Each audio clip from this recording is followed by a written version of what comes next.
Summit is arguably the worst card in the entire deck in Twilight Struggle. While it isn't great, there are some interesting plays you can make with it, and we will look at them here on Legendary Tactics.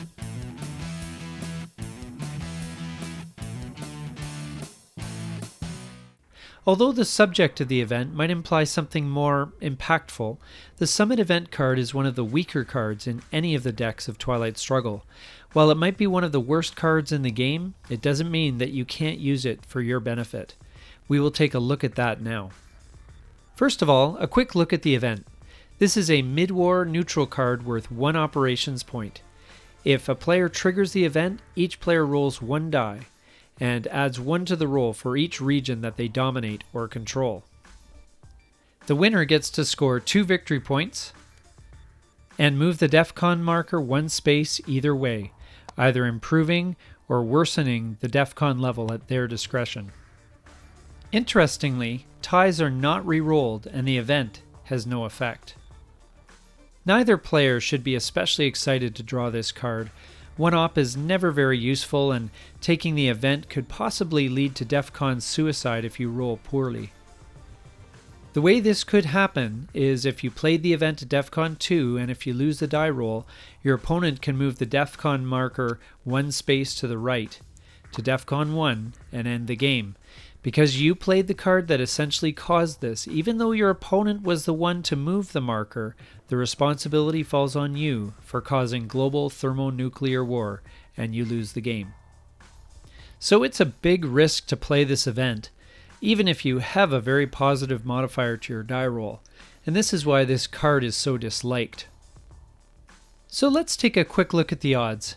If the modifier is 0, you each have a 41.7% chance of winning the roll, with a 16.7% chance of a tie where nothing happens. If the modifier is +1, that player has a 58.3% chance of success, while your opponent would only succeed 27.8% of the time, with a 13.9% chance of a tie. And if a player can get a lead of 2 in regions, then the card gives that player a 72.2% chance of victory, with only a 16.7% chance of your opponent pulling it off, and an 11.1% chance of a tie. Where this card does have some value is as a headline. This only really works well if you dominate or control more regions than your opponent. In fact, based on the odds I passed on to you earlier, I would recommend a minimum die roll modifier of +1, although you could certainly give it a try at a lesser modifier if you're feeling lucky. Not only does that allow you to fill the headline slot to save better ops cards for the action rounds, but it can also allow you to change the board state in your favor. Let's assume that the DEFCON level finishes the turn at 2 and rises to 3 as part of the end of turn housekeeping. If you play it as the US and win the roll, it not only gives a valuable 2 victory point bonus that can help to claw back the momentum from the USSR, but it can also potentially deny the Soviets their Action Round 1 battleground coup as you shift the DEFCON from 3 to 2. As the Soviet player, a lucky roll can open up a coup or realignment in Asia as you move the DEFCON level from 3 to 4, in addition to the victory points. But always remember the risk that your opponent may headline a card which lowers DEFCON in the headline phase, such as We Will Bury You, How I Learned to Stop Worrying, Soviets Shoot Down KAL-007, or Duck and Cover. Cuban Missile Crisis could also be a nasty surprise here.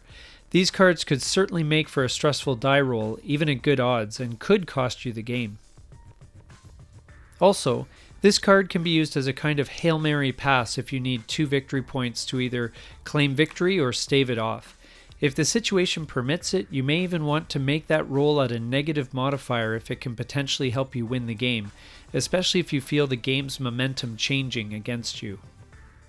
Or, if you sense that the War Games event is coming, this card can help by giving you the opportunity to both improve DEFCON and catch up a bit on victory points at the same time, potentially preventing that event. If you have to take the op, perhaps there is a non-battleground in Africa or Central America that could be vulnerable to a coup?